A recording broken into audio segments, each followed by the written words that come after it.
Maraming salamat po sa inyo mga Ate, sino nga yung isa?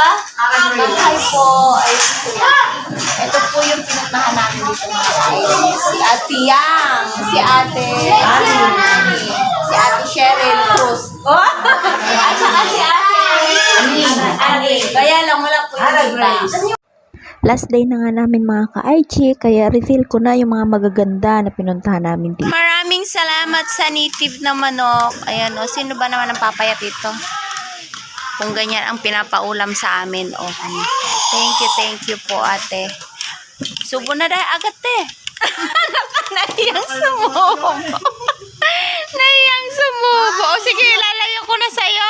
Doon na lang kay Lods. Biglang punta sa'yo. Biglang punta sa'yo eh. Oh, ayan. Batang yan. Oh, bait. Anak. At yun na nga mga ka-IG, bago kami umalis, nagpasumba muna ang mga isko-basurero dito sa Olaning, Bani, Pangasinan. Kaya nood-nood muna kami at may makikita tayong shout out sa'yo Ate Mildred, yung sumasayaw na yan. Talagang wala siyang pake, basta sasayaw siya. Kapatid po yan ni Ate Yang. Shout out po sa inyo mga taga-Olaning, Bani, Pangasinan. Sige, sayaw pa. Isumba mo yan. Pasensya na mga ka-IG, hindi nakafocus sa kanya eh. Nakafocus kasi ako doon sa mga sumasayaw sa malayo or doon sa may stage.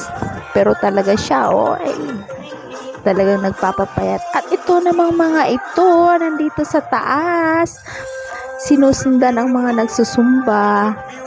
Kaya lang, naku po, nung makita ang camera, ayaw na. Nahiya na, ayaw na nilang magsumba. Kaya ibalik ko na lang ang camera doon sa mga sumasayaw sa baba. Nood-nood na lang muna kayo mga ka-IG. Oh, Ate Mildred, sige, sayaw mo pa.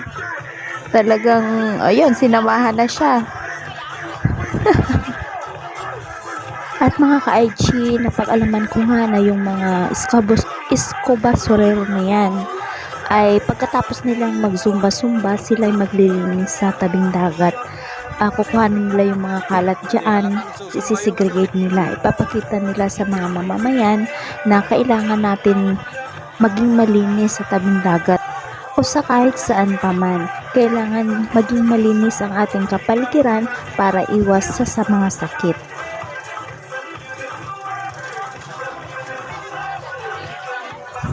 At naku po, di na talaga sila sumayaw mga ka-IG. Kaya di ko na sa kanila inilagay ang camera. Ayaw na nilang sumayaw kapag may camera. O sige mga ka-IG, pagkatapos ng sumba-sumba na ito, kami ay uuwi na din.